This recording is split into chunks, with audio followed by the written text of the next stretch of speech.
Yes, are you able to see the slides? Yes, sir. I'm changing. Please confirm you're seeing the next lane, etc. Yes? Yes, sir, it is Yes, changing. sir. Okay, so we get on. Welcome to Department of Chemical Engineering, Banastali Vidyapeeth. We are on THE 305, Chemical Technology Lecture number 24. We are now in the discussion of the petroleum industry. We have seen the salient features of the upstream process. Then we started with the downstream processes. And in the downstream processes, we identified that there are some physical, chemical processes taking place in a refinery. Physical, chemical, and in chemical you have thermal and catalytic. In the physical process, we have seen desalting, dehydration, distillation, atmospheric distillation, also called topping, distillation vacuum, solvent extraction, with example of propane deasphalting, methyl ethyl ketone dewaxing, and blending. These are the physical processes. One point you must keep in mind is the distillation is called atmospheric, even though it is actually not under atmospheric condition. I would like you to read about it and find out at what pressure the distillation column is operating and why it is called atmospheric distillation. Make a note. And also remember, we mix some steam during distillation. Why steam is chosen? Of course, it is obvious. By mixing steam, you are lowering the boiling point so that distillation becomes easy. And remember, the partial pressure becomes less. So the partial pressure on the hydrocarbon will be lowered. And steam does not mix with the hydrocarbon, right? It is a sort of inert and nothing happens to it. And it is easy to separate the hydrocarbon from steam. So there are various reasons why steam is also entering the distillation column along with the crude oil. So make a note, but find out why it is called atmospheric column. Okay. Then now that physical processes are over, we picked up the thermal processes. That is based on heat. Some chemical processes are taking. In fact, based on heat, vis breaking is happening, viscosity breaking. So I gave you the example like when temperature is raised, the viscosity comes down. You know, in winter the hair oil freezes and you dip it in a bowl of hot water, it melts. The viscosity is reduced. So vis breaking is nothing but breaking the viscosity by reducing the viscosity by applying heat. But in that process, some hydrocarbons also get broken up and a little bit of, big to small happens. But not that is not the intention. The intention was only to do viscosity breaking. Then comes next one, delayed coking. In delayed coking, the idea is that prolong the thermal process for a longer and longer time so that ultimately the carbon in the hydrocarbon will become coke carbon and you have pulled out as much of hydrocarbons as possible, right? And then the third one we saw is flexi coaxing. Flexi coking is the improvement of technology over delayed coking. Delayed coking results in too much of coke being produced, and in flexi coking, a part of the coke is also undergoing reaction to increase the quantity of your liquid products. So these are the thermal processes. That leaves us with the chemical processes which are catalytic cracking, catalytic reforming, alkylation, hydroprocessing means doing something in the presence of hydrogen. So this is in two categories, hydrotreating and hydrocracking. Hydrotreating you have an idea. It is something similar to desulfurization, hydro desulfurization, right? So we have already seen it in the reforming, what is that, steam reforming process, treating of the sulfur compounds in the hydrocarbon by treating with hydrogen so that it becomes H2S, that is hydro treating. And hydrocracking. Hydrocracking is a combination of catalytic cracking, but in the presence of hydrogen. So hydrocracking is similar to catalytic cracking, except that in this hydrogen is also present. In catalytic cracking, hydrogen is not present, right? Then polymerization. Of course, polymerization in the refinery is different from the polymerization which you and I know of. That is monomers combining in thousands to form polymers. Actually, in the refinery, at the most, the dimerization or trimerization is done to make and called polymerization. So this is a very small operation in the refinery to make some small hydrocarbons into a little big so that it serves the purpose. Isomerization is converting straight chain alkanes into branch chain alkanes. It's like convert butane into isobutane because branch chain hydrocarbon have more octane number than straight chain hydrocarbon. Isomerized product, that is branched hydrocarbon, are more valuable than straight chain hydrocarbon. So isomerization. Then catalytic dewaxing. Remember, no, especially if you think like diesel in winter, some small quantity of hydrocarbon is present in it. If they freeze, they form a wax like something which make the diesel engine problem. So catalytic dewaxing is done, which is here we have done in physical process MEK dewaxing. That is dewaxing using a solvent, but of course now dewaxing can also be done using catalyst. So we are going to see in the remaining lectures the downstream technology will be in terms of the catalytic processes. First, we will take up cracking, reforming, alkylation, then hydroprocessing, polymerization, isomerization, and catalytic dewaxing in the subsequent lecture. Now, the first question that arises is, why do we have to do all these things? Remember, if crude oil could be used to run an engine, then no need for refinery.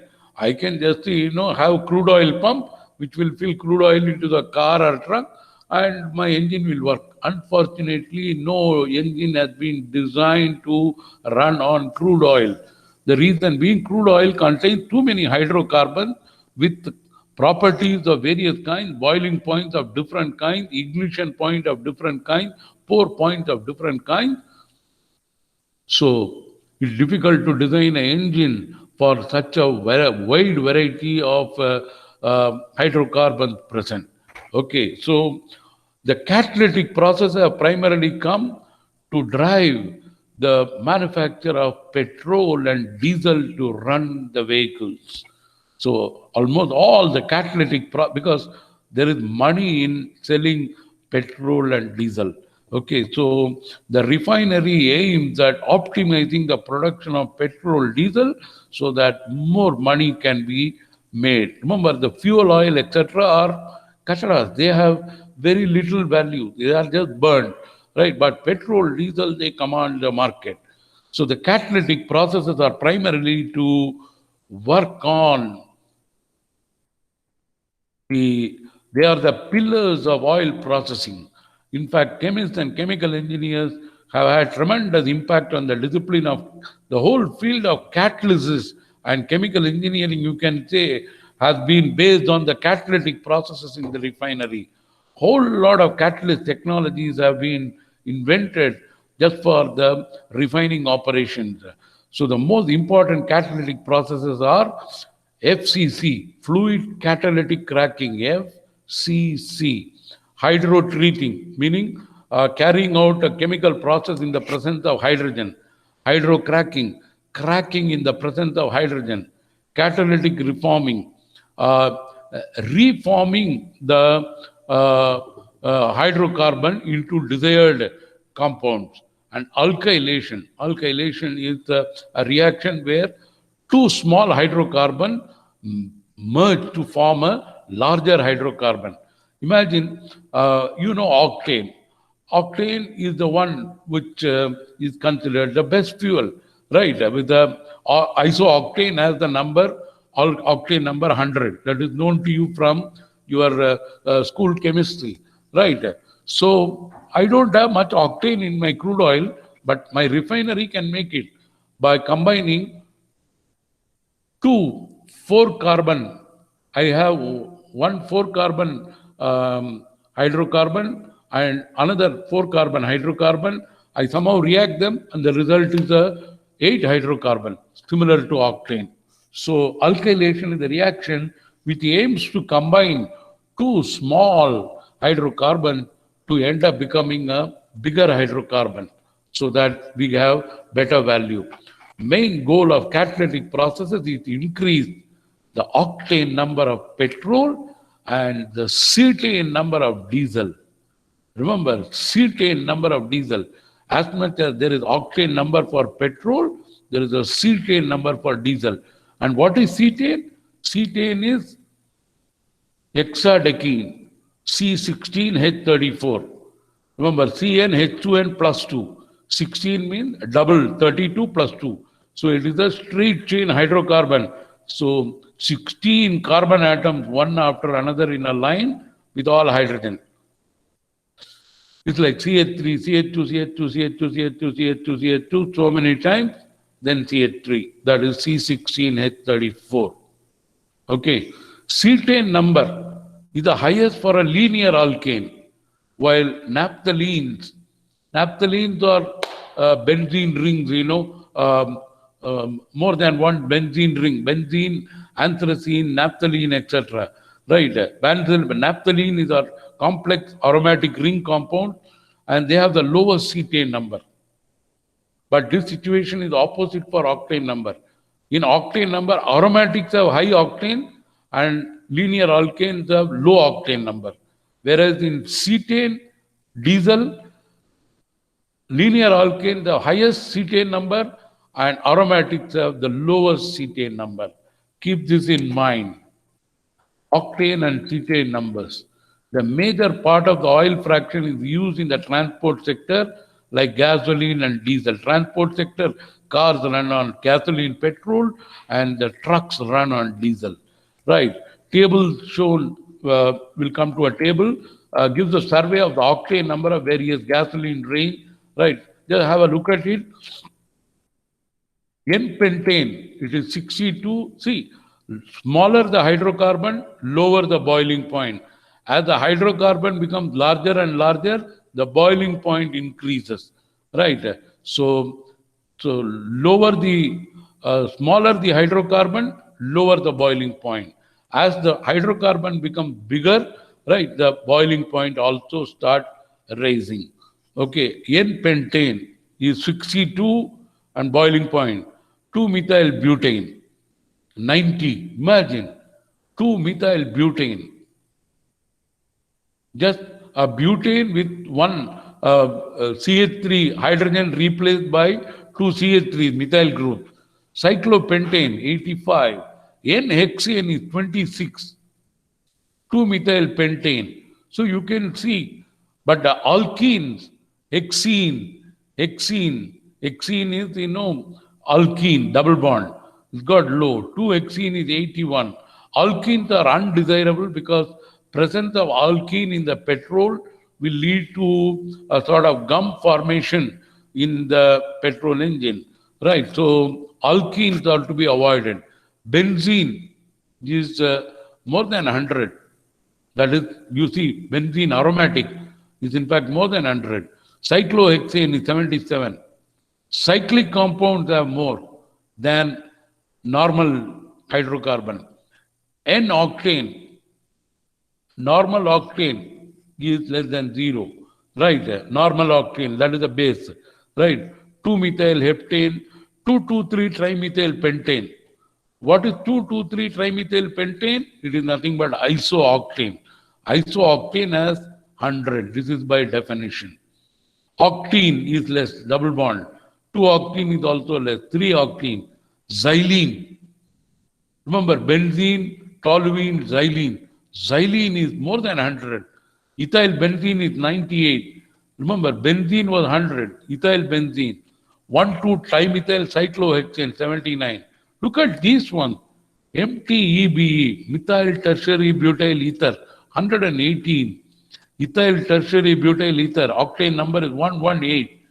Tertiary amyl methyl ether, TAME, 111. MTBE, ETBE are in small quantities added to the gasoline to increase the octane number. Right? We have to make them. Right? So come. Octane number, remember, this octane number is known as the research octane number, or in short, RON. See, RON is assuming that the octane number is calculated, assuming the hydrocarbon is supplied to the engine at the lowest temperature and pressure. Right? So, under such condition, the engine performance is known as research octane number. But if you do it at a higher temperature, it is known as motor octane number. So there are 2 octane numbers, RON and MON. Right, research octane number and motor octane number, which will be different because the testing condition to calculate the octane number in the research octane number and motor octane number are different. So octane number is a measure of the quality of the gasoline. Modern gasoline powered cars require minimum 95 or 98 RON. Gasoline with lower octane number can cause irreversible damage to the engine. If you use a lower octane number fuel, your engine may go for a 6. The amount of gasoline obtained from simple distillation is too low. Remember, from the atmospheric column, the gasoline fraction that comes is a very small quantity. Right, because remaining has gone in naphtha and other fractions. So what you get as gasoline from the atmospheric column is a very small quantity, which is not enough to run your industry.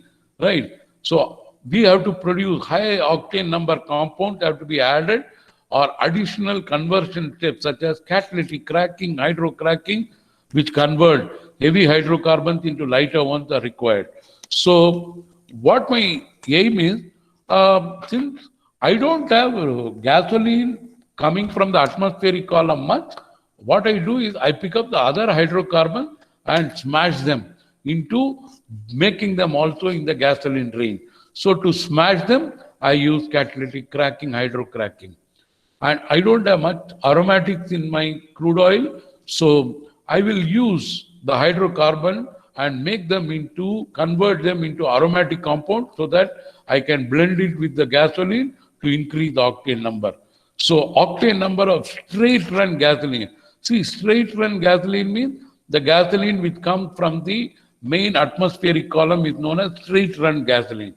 Right? The octane number of it is not much. You just see, we just saw there is this the straight run gasoline.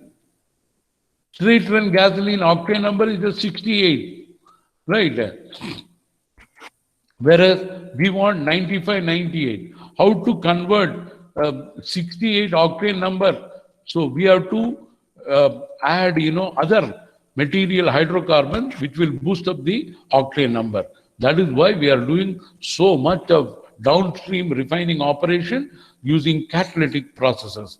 Okay, so then I also increase the aromatics, right, by using the reforming process, and ethers like MTBE, methyl tertiary butyl ether, right? MTBE is methyl tertiary butyl ether, ETBE is ethyl tertiary butyl ether, right? They are added, right? Or added at a level of a small percentage. Small quantity, they will boost up the octane number. Okay. So this is the typical table of octane number of different hydrocarbons, right? But one observation is that aromatics have very high hydrocarbon octane number. Cyclic compounds have next highest, and straight chain has low. See, N-pentane is 62, whereas cyclohexane is 77, benzene is 100. So you are now clear that straight chain hydrocarbon have low alkane octane number, cyclic hydrocarbons have more, and aromatics have the highest. Look at this. Light straight run gasoline. So if I am using atmospheric column, the gasoline fraction I am getting has only a RON, research octane number of 68. And if I carry out a motor octane number, it will give me 67. That is because, see, remember, octane number is an experimental value. This experiment is at the lowest temperatures possible. This experiment is conducted at the highest possible temperatures. That is the difference, right? That is, I run it with this fuel, the engine, and see how it performs. And then I give the octane number to the fuel. So isomerate. Remember, isomerate means something where I have converted, made more isomers, right? Butane into isobutane. We'll have such a gasoline will have 85 FCC, fluidized catalytic cracking. I get an octane number of 93. And FCC with heavy gasoline is 95. Alkylate, right? Alkylate is the product of alkylation. That will give me a research octane number of 95. Reformate, that is, I have made more aromatics. The product reformate, benzene, toluene, xylene, they will have an octane number of 99. So I have to do increase my gasoline octane number by doing some isomerization, FCC, alkylation, reformation, so that I will get and blend all these isomerate, FCC, alkylate, reformate, along with light straight run gasoline to boost up. That is the blending operation, right? So I get a gasoline from isomerate, I get a gasoline from FCC, I get a gasoline from alkylation, I get a gasoline from reforming, and all these quantities I blend to get my required octane number. Okay, so that is it, and I will add some MTBE and ETBE also to boost up the octane number. Diesel. Now that we have seen petrol, gasoline or petrol, now diesel is another important transportation fuel. The diesel equivalent of octane number is cetane number, and in Europe it should be at least 49. This is a European condition. The diesel fraction of hydrocracking process especially contribute to high cetane number. So when I do hydrocracking, remember when I do cracking in the presence of hydrogen, what does that physically mean? Just imagine. See, when I crack, I may be forming alkane and both unsaturated and saturated compound. But if hydrogen is present, the unsaturated hydrocarbon gets saturated by hydrogen, and my output will not have any unsaturated compound, right? So hydrocracking process contribute to a high cetane number, and we have a table which will show you the cetane, right? We'll come to it, right? So N-hexadecane, that is C16H32, it is 100, this is by definition.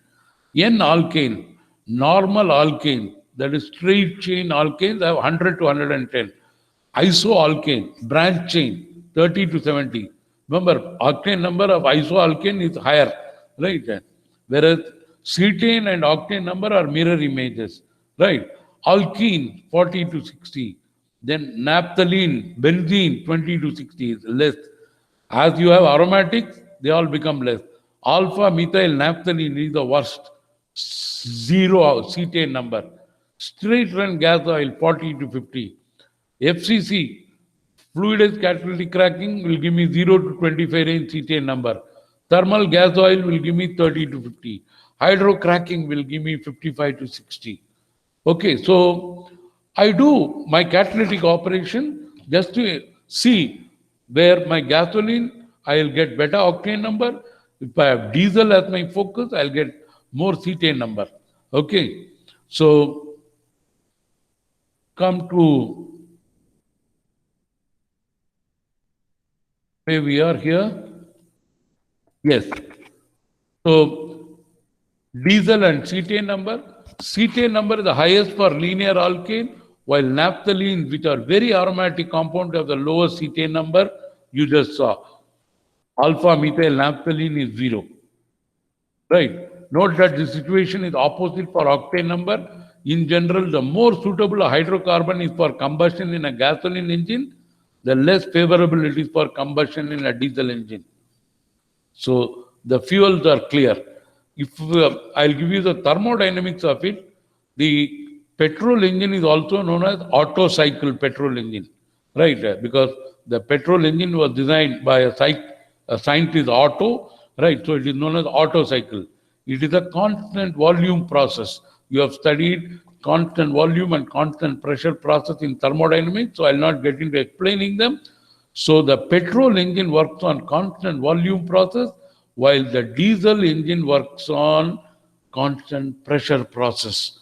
Thermodynamically, these two are different, right? The differences between the required properties of gasoline and diesel result from the difference between ignition, how the gasoline gets ignited and how the diesel gets ignited are different, because one is constant volume process, the other is constant pressure process. In gasoline engine, the pre-mixed air and fuel mixture is ignited by a spark and combustion should proceed in progressing flame front.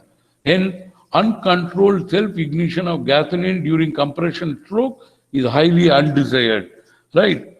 Whereas in diesel engine, the fuel is injected, right, in hot compressed air present in the cylinder and self-ignition has to occur, right?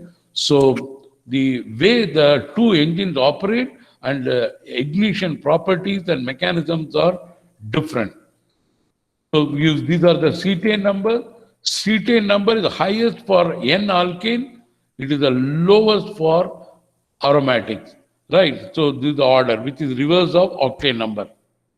Now you know, now we come to catalytic cracking, right? Because my refinery produces some hydrocarbon which are not in the petrol diesel range, right? So they are longer or shorter than that. So more or longer. So I do catalytic cracking.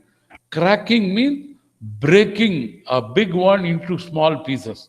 So a long chain hydrocarbon, I smash it to make it into smaller hydrocarbons, right? Poured dalo, right? Poured dalo, right? Thermal, by applying heat, I could have cracked some of the big hydrocarbon, but thermal cracking is non-specific. It means that the cracking can happen at anywhere in the long chain at random. Whereas catalytic cracking is more focused. I can precisely crack into 3 carbon, 4 carbon, etc. That much selectivity is there in catalytic cracking. That is why catalytic cracking is so highly desirable in all the refineries. So I can make my hydrocarbon customized to my needs. We are using catalytic cracking. How big or how small I want is decided by me. Okay. The incentive for catalytic cracking is the need to increase the gasoline production. Originally, cracking was performed thermally, but nowadays cracking is in the presence of catalysts, right? Feedstocks are heavy oil fraction, typically vacuum gas oil, which comes from the atmospheric column. So the heavy oil fraction of the vacuum gas oil is as such cannot be used in the petrol engine. But because the hydrocarbons are too large, so what I do is I crack it to make it into smaller hydrocarbon, right? And cracking is catalyzed by solid acids which promote the rupture of carbon-carbon bond, right? To break the carbon-carbon bond, I need an acid catalyst because the chemistry says that it goes by the formation of a carbenium ion, C plus, right?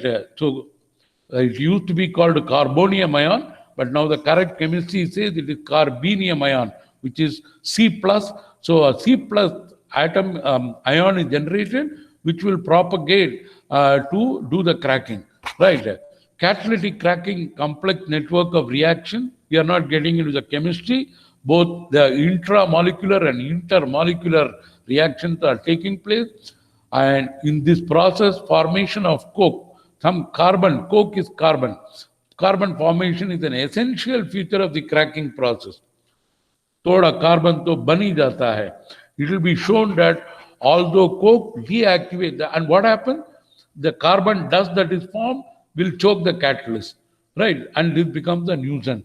But this nuisance has become now an advantage, right? How? That is the beauty, right? Catalytic cracking is one of the largest applications of catalysis.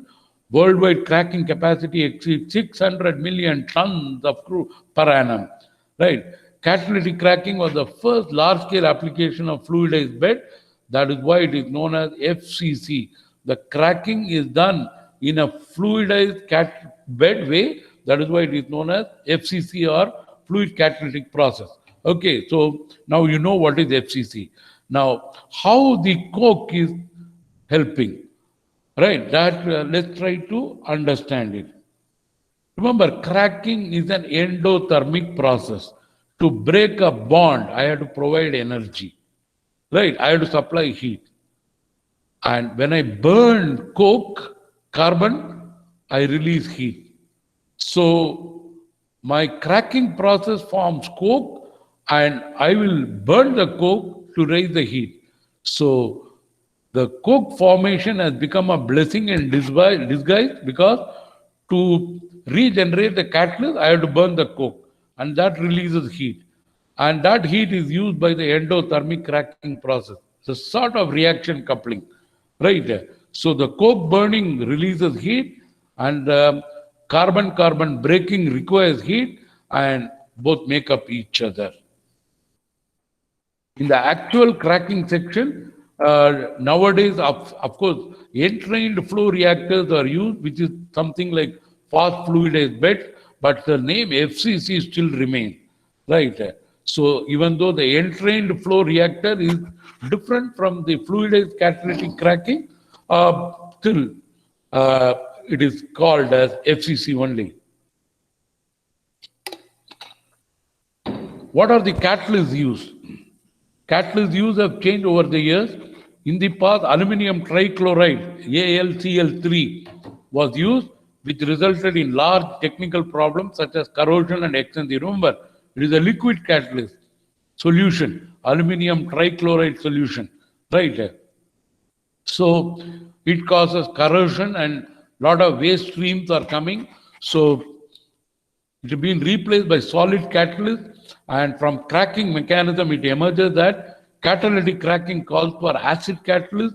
The improvement of cracking catalyst has been crucial in the development of catalytic cracking process. Whole lot of research went into developing catalysts for the cracking process. Initially, acid-treated clay was used, right? And later it appeared that synthetic material, namely amorphous silica alumina, had superior properties. That is your zeolite, right? And they have higher thermal and attrition stability and better pore structure, right? A great breakthrough in catalytic cracking was the discovery of zeolite, which are even better catalysts. So, first it was aluminum trichloride, then it went to acid-treated clays, and then came the zeolites. Zeolites are better because they are more active and more stable, less coke formation, higher thermal stability, in contrast to amorphous silica alumina, which contains sites with very different acidic strength. Zeolites contain very well defined strong acidic sites which promote the cracking. The zeolites used in FCC are three-dimensional structures constructed of SiO4 and AlO4 tetrahedra, right, which are joined by sharing the oxygen ion, right? So SiO4 and AlO4, they are joined by sharing the oxygen ion. That is how the zeolite is evolved, and the definitive structure depends upon the silicon aluminum ratio, which may vary from 1 to 12, right? And 1 to greater than 12. Zeolites have many interesting characteristics. Important for FCC are their high acidity, their low tendency for coke formation, and their high thermal stability. So you can say that presently all cracking is done using zeolite catalyst. Right. Originally, fixed bed and moving bed reactors were used for catalytic cracking, but nowadays the predominant process is fluidized catalytic cracking (FCC). The first FCC processes were based on fluidized beds, and in the reactor, heat is consumed by the cracking reaction. Right. Remember, cracking is endothermic; it requires heat. The regeneration of catalyst, because during cracking, some carbon form and deposits on the catalyst. Then to regenerate the catalyst, I burn the carbon deposit. That releases heat. Right. While in the regeneration, heat is produced. The catalyst is circulated continuously between the two fluidized bed reactors and acts as a vehicle to transport heat from. So you have a reactor and regenerator. In the reactor, cracking is happening, and in the regenerator, the catalyst is getting regenerated by burning the coke dust particles sitting on the catalyst. The use of fluidized bed reactor for catalytic cracking has some disadvantage. Firstly, relatively large difference occur in the residence time of hydrocarbons. This is part of reactor design, right, which results in far from optimal product distribution. Secondly, the fluidized bed reactor acts as a CSTR. Remember, you are studying in reaction engineering, CSTR and PFR, plug flow reactor and CSTR. PFR is much more efficient than CSTR, but in the fluidized bed reactor, it is in a CSTR way. So that is why the effectiveness is not much, right? So in modern processes, riser reactors are applied, which are more close to PFR, plug flow reactors, and they are applied for the cracking reaction because they are closer to plug flow reactors, riser reactor. Right. In the past, riser reactors could not be employed because the catalyst was not sufficiently active to apply riser technology. But now the change in technology has been driven by a combination of catalyst improvement and chemical reaction engineering development. So you now have the figure of the catalytic cracking. It is explained here, but I'll explain it with the figure. So the feed come to the reactor, right? So remember, start from the feed, it come, some steam is mixed. Always remember, by mixing steam, you are lowering the boiling point. Keep that in mind. We did that in the atmospheric column also, right? So some steam is mixed, and this is the riser technology, right? This is very short residence time. The cracking reaction takes place, right? And the cracked products, they are now goes for separation, right? So it goes to a distillation column where you get a bottom slurry oil, and some gas liquid product is got, right, which is now taken to a separation tank, right, in which the gas and liquid they separate, right, and then the liquid separation is the next step, and some water by settling comes out, right? Water may be present, right, and I get heavy cycle oil, light cycle oil. These are not, cycle means bicycle oil. These are known as that, these fractions have this name. So from this point, the lower one is the slurry oil, which is good for nothing, only can be used as a fuel. Heavy cycle oil, light cycle oil, and the top product goes for separation, gas liquid and liquid, right? And I get, now what else? Yes, go to the next separator, which next absorber, where my C2, right? C2 products are removed, and I have one more separator. This is a sequence of distillation column. This is a debutanizer. Debutanizer, what is happening is gasoline is separated, and the gas product, butane and propane are removed. It goes to the next column where butane comes at the bottom, propane comes at top, which may go to another separator to remove the propane and propylene. So you have a, remember, in the process synthesis, we have seen how to sequence a set of distillation columns to separate the product up and down. Okay. So, and then see what happens to the catalyst. The catalyst is now hot. The catalyst goes, remember, this is where the catalyst is fed. This is where the raw material is fed. Riser. Now the products are going. The catalyst is now brought to the regenerator, where in the regenerator, I am burning the gas. So how do I burn it? So I am bringing air, compressed air, and the air burns the coke particles on the catalyst, and the regenerated catalyst is put back to the reactor. So remember, this part is the catalyst regeneration. Catalyst enters, get deposited with coke, goes to regenerated, get burnt with the air, and my regenerated catalyst is recycled back. And the products now, they go for separation, right? And flue gas is let out.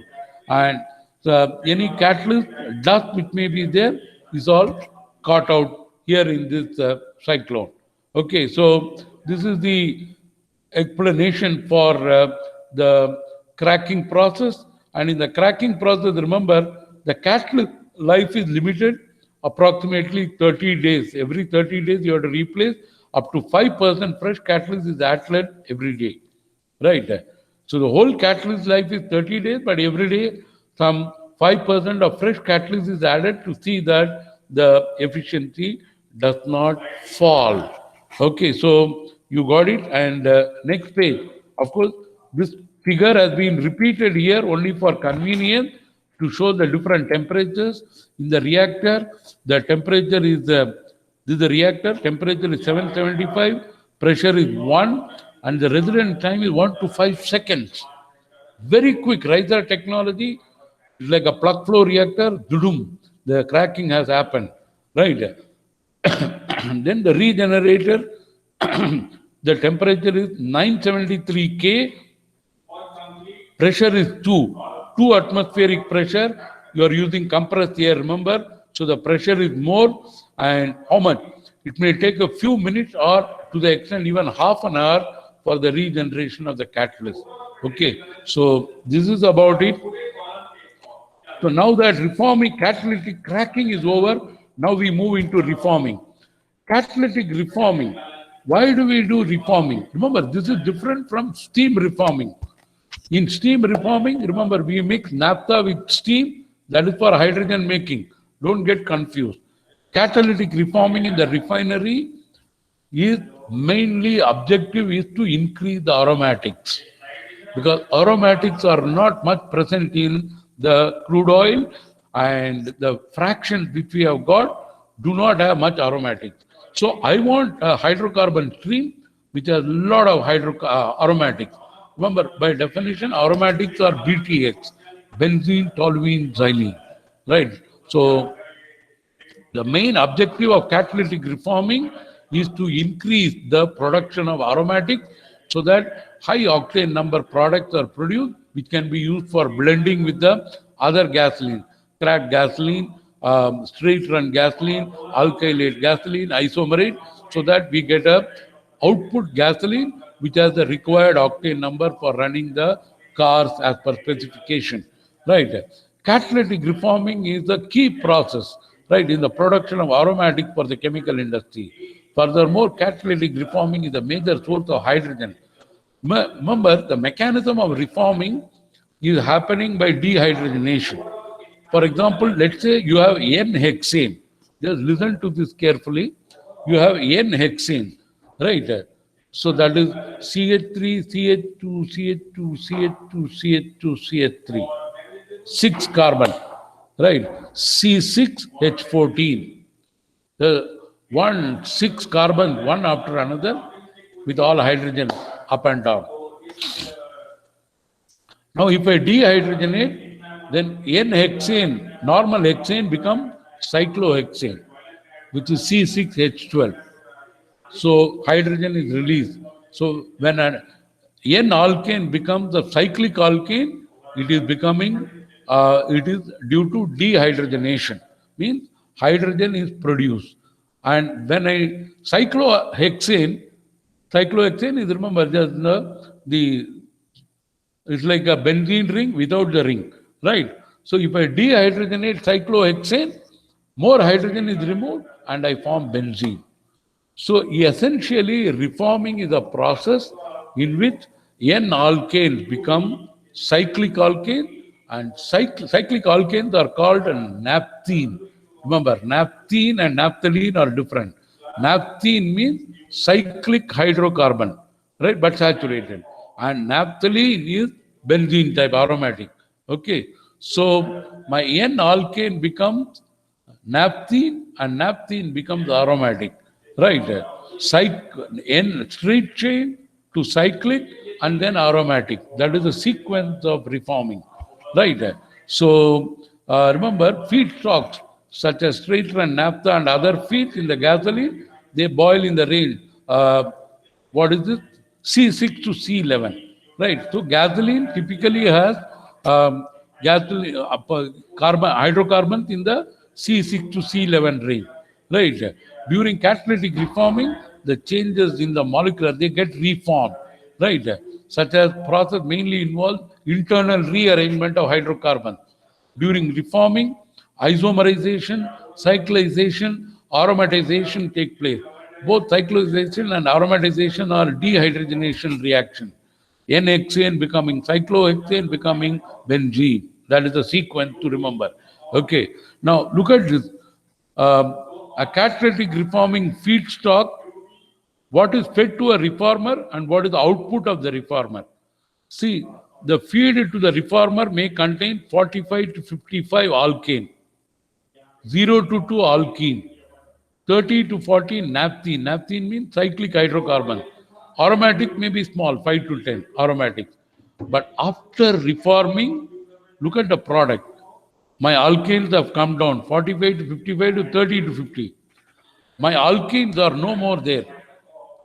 Why alkenes are no more there? Because reforming releases hydrogen, and the hydrogen will saturate the double bond alkene so that it becomes saturated.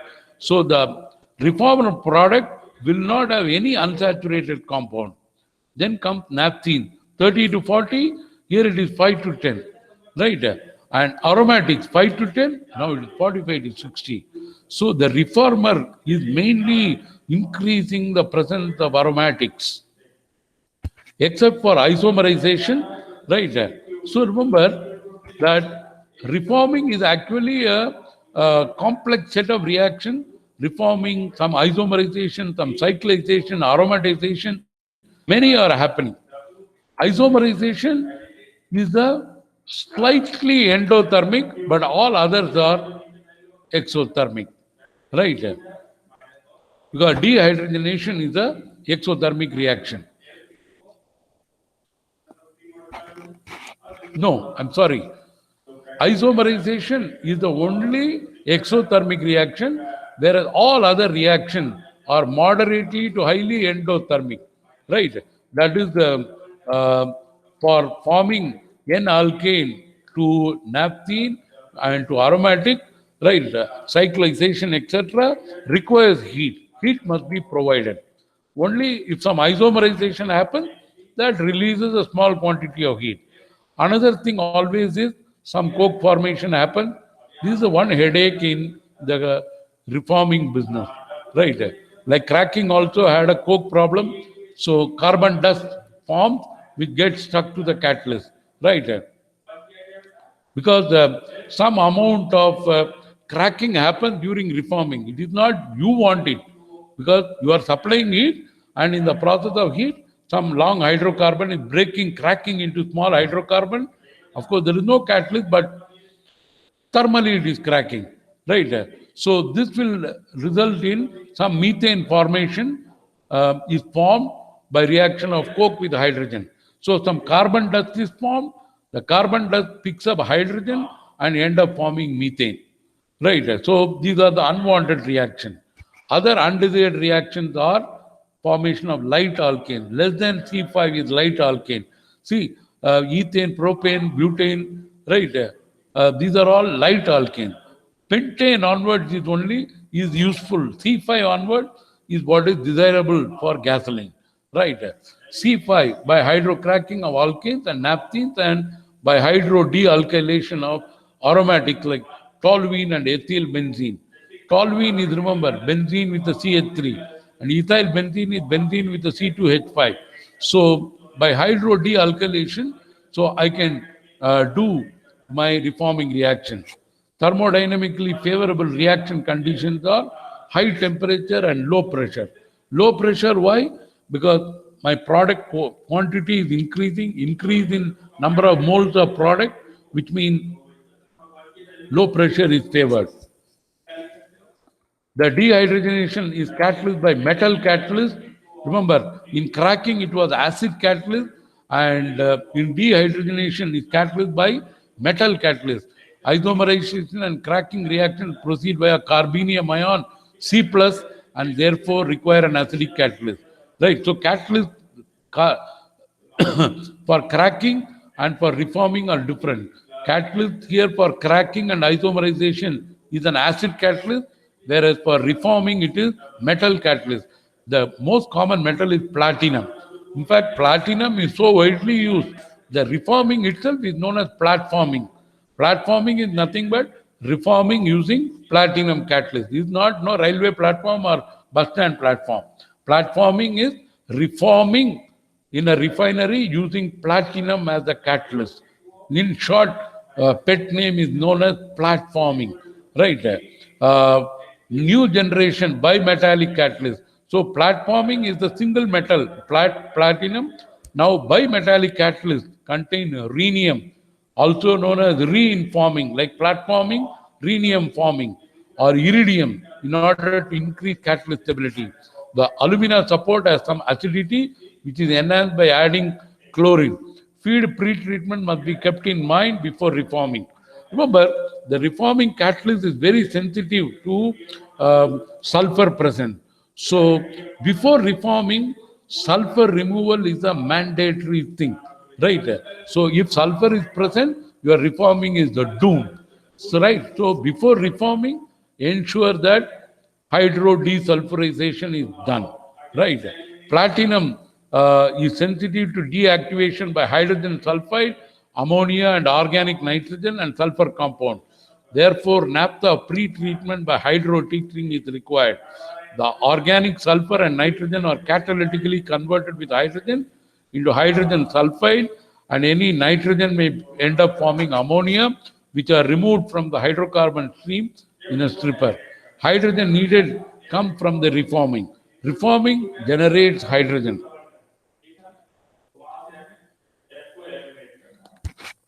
The most important issue in the development of catalyst reforming is to find a compromise between optimum octane number and product yield and minimize the coke formation.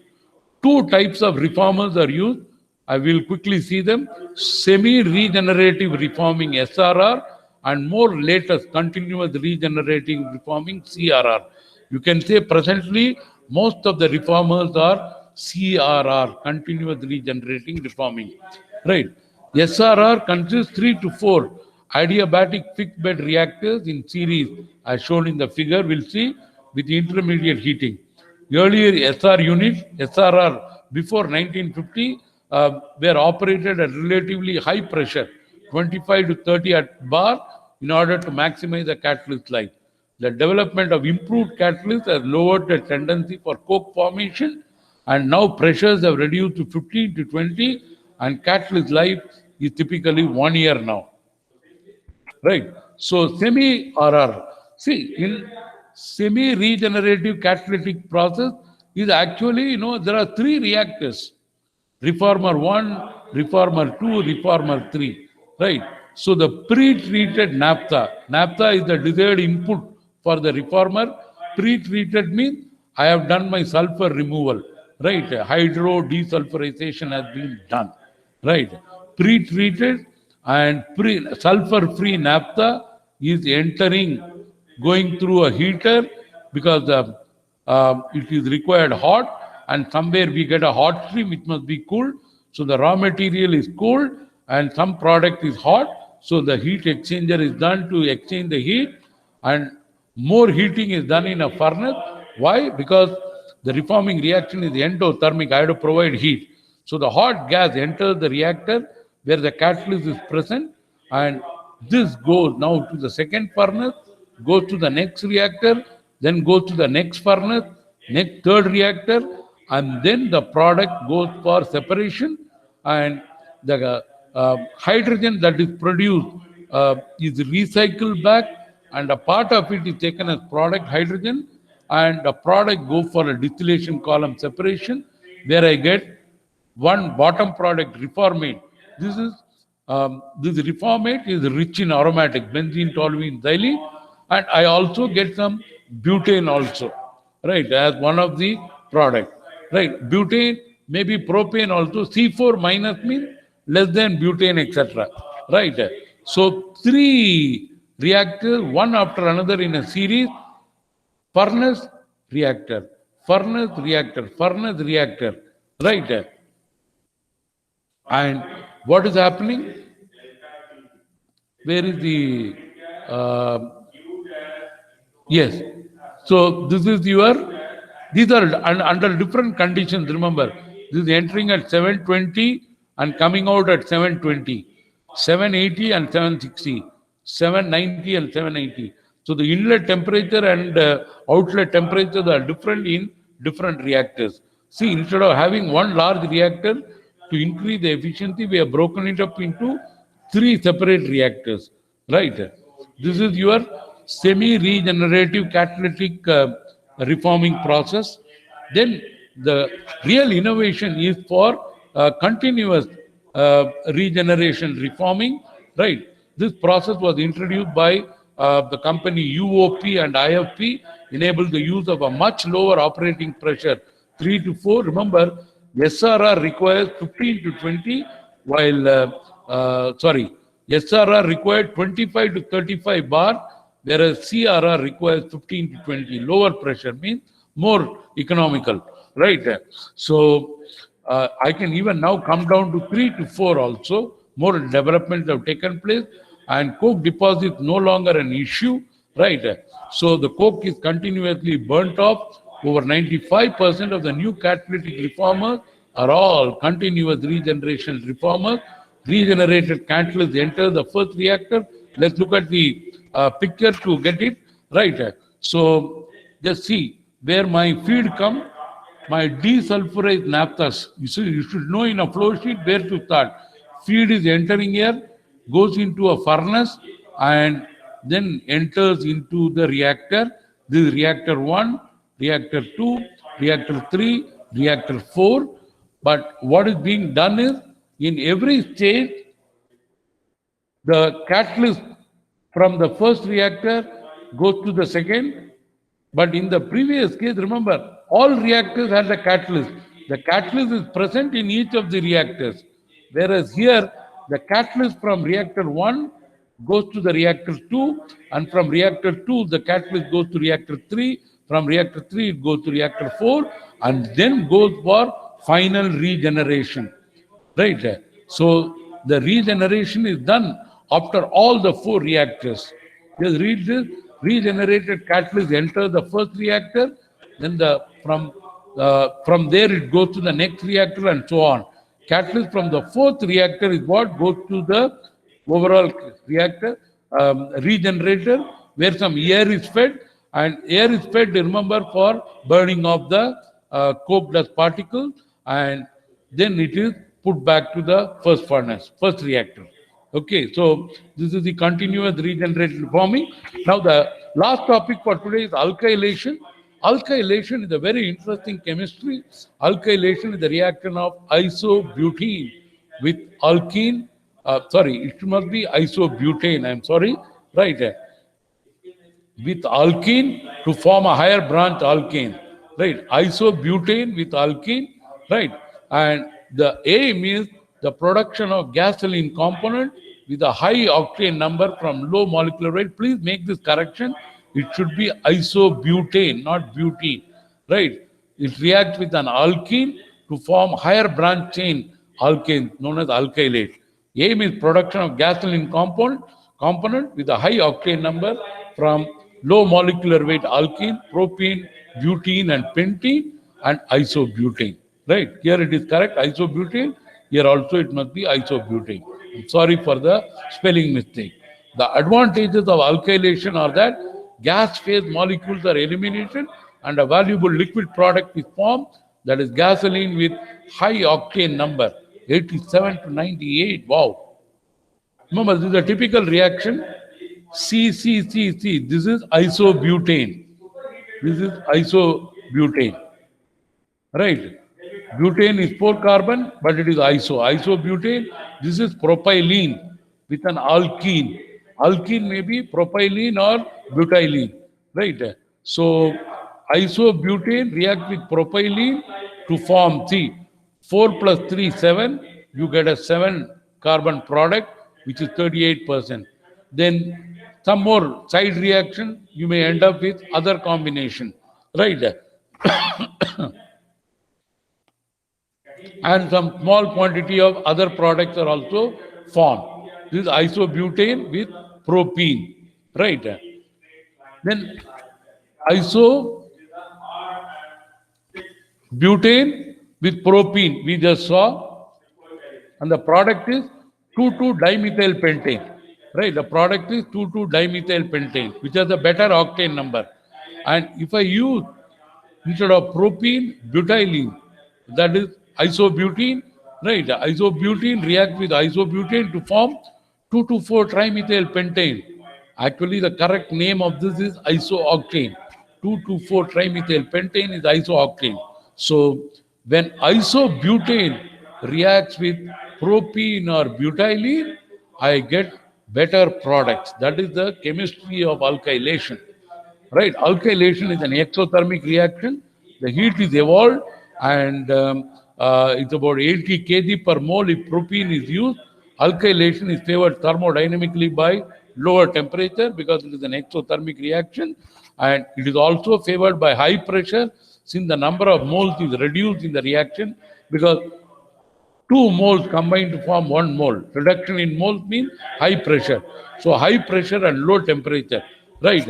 Since the number of moles is reduced, unfortunately, the same is true for unsaturated, undesired side reactions also.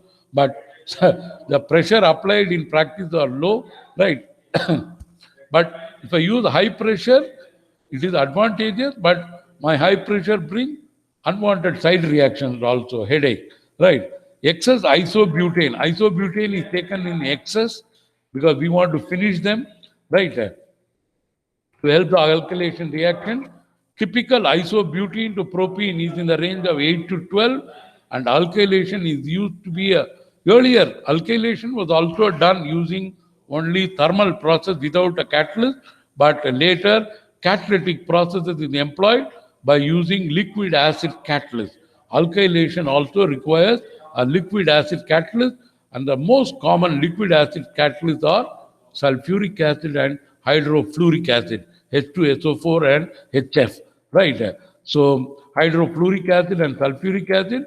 Sulfuric acid process is the oldest, and still many plants use the sulfuric acid, but some of the modern refineries are coming with the hydrofluoric acid. Remember, hydrofluoric has its advantage and disadvantage also, but sulfuric acid requires very cold conditions.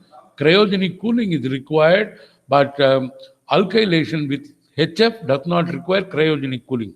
And you know, cryogenic cooling costs a lot. These are the two main technologies for alkylation with sulfuric acid, which is known as the auto refrigeration process, and by Exxon company, and the other is the effluent refrigeration. One is auto refrigeration and the other is effluent refrigeration by the Stratford Engineering. Figure we have a show, and contact time is only 20 to 30 minutes, right? This is a flow chart of the alkylation process. Remember, where is the raw material entering? Just first catch up with the raw material, right? Alkylation, yes, isobutane and alkene. The alkene may be either propene or isobutene. Okay, so they enter, they are alkene is fed at different points, not in one place, so that the alkene is distributed across the reactor, and the isobutane is there, so that the reaction is alkene is ensured that it is finished as much as possible, right? And then there's a whole series of what is that separators. I have a depropanizer where propane is separated, and the remaining compound, then the recycled isobutane is brought back, right? Some unreacted isobutane, because remember, isobutane was taken in excess, right? So unreacted isobutane has to be recycled back, and then I have a series, and some caustic soda is used for washing, so that the any sulfuric acid carryover may be neutralized, right? So the caustic scrubber is there because sulfuric acid has to be neutralized, and then I have two distillation column where I get a alkylate and N-butane, right? So this is a de-isobutanizer, right? Butane and caustic scrubber. So that is the alkylation process. I may do it with hydrofluoric acid also. There's no problem with it. And you can go through the hydrofluoric acid as a study, right? So, of course, the cold condition, cryogenic cooling is one of the headaches in the sulfuric acid process, right? Remember, I have put a comparison of the sulfuric acid and hydrofluoric acid, right? Temperature here is 277 to 283, whereas here it is 298 to 313. 298 means K, which is at room temperature, 273 plus 25. Whereas this is below room temperature, 277 to 283. So cryogenic cooling, right? Pressure, resonance time, all are different. Catalyst used is zeolite, right? And of course, the third catalyst that is evolving apart from sulfuric acid and hydrofluoric acid, more development is working on zeolite catalyst for alkylation, right? And in case of zeolite also, you have the comparison. So presently, sulfuric acid is the oldest catalyst used. HF and zeolite, HF has come into place, zeolite is coming into place. Okay. So today we have discussed the physical process, thermal process, and in catalytic process we have done cracking, reforming, and alkylation. And there is one small video which you must have a look. Right? Let me just quickly see where is it. Okay. So let me come to the video.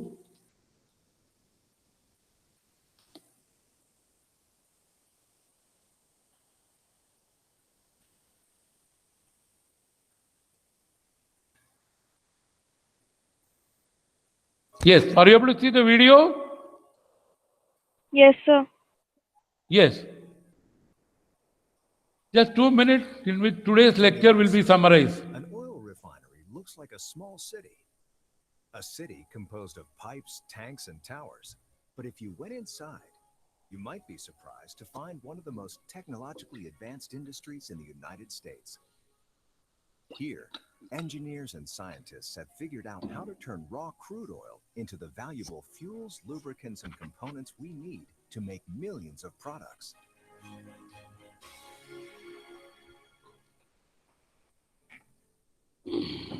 Refining begins with a process called distilling. After oil is superheated, it becomes vapor. The vapor is fed into the distillation unit. As it rises and cools, the vapor turns back into a liquid. Using stacks of trays, the liquid is easily collected and separated by weight. The lighter and medium weight liquids require less processing before they're ready to be used in cars and trucks. The heavier liquids need more processing to become useful.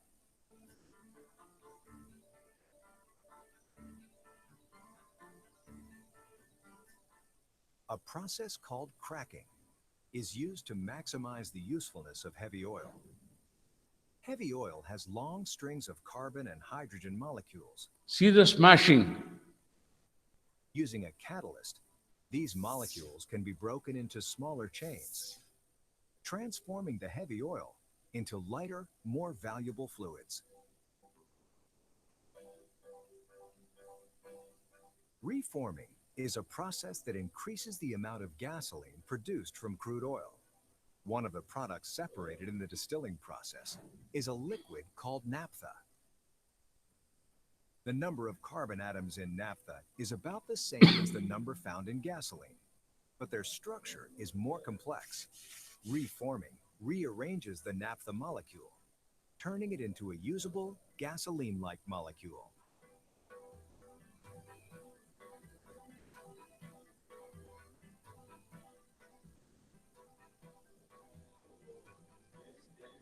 Blending is a process of mixing different refinery products to make finished petroleum fuels. Gasoline, for example, is blended to achieve octane standards, creating the grades of gasoline you see at the pump: regular, mid-grade, and premium, that are necessary to meet the needs of specific engine types.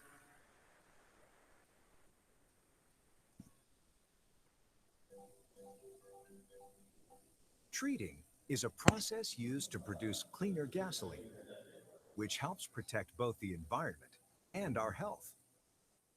Gasoline molecules contain impurities like sulfur that can be removed.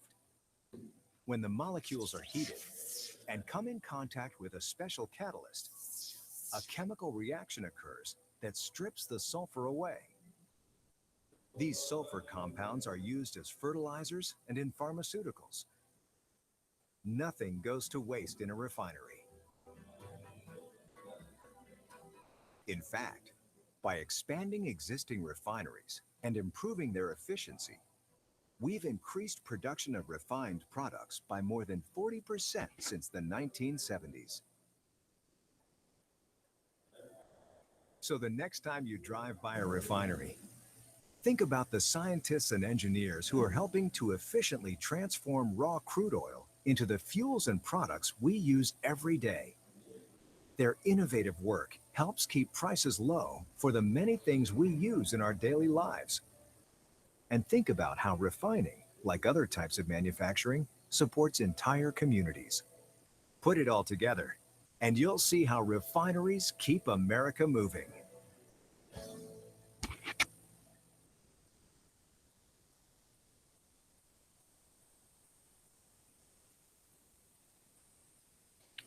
Okay, hello. Thank you all. Thank you, sir. See, there are a lot of videos in the YouTube. Please go through them. See, today video just quickly told you what's happening in the refinery distillation, cracking, and reforming. Right. So, interesting thing. But one thing I liked in today's video was I saw a lot of women chemical engineers in the refinery. I am just looking at that some of you also replace those women. Right. So, just get inspired. So the refineries are also meant for women chemical engineers. I don't know which refinery in which part of the world is that, but I was fairly surprised by the number of women chemical engineers they showed in the refinery in that 4-minute video. Get inspired. The Women's Day is coming. Wish you all the best and have a great day. Bye. Bye. Thank you, sir. Thank you, sir. Okay.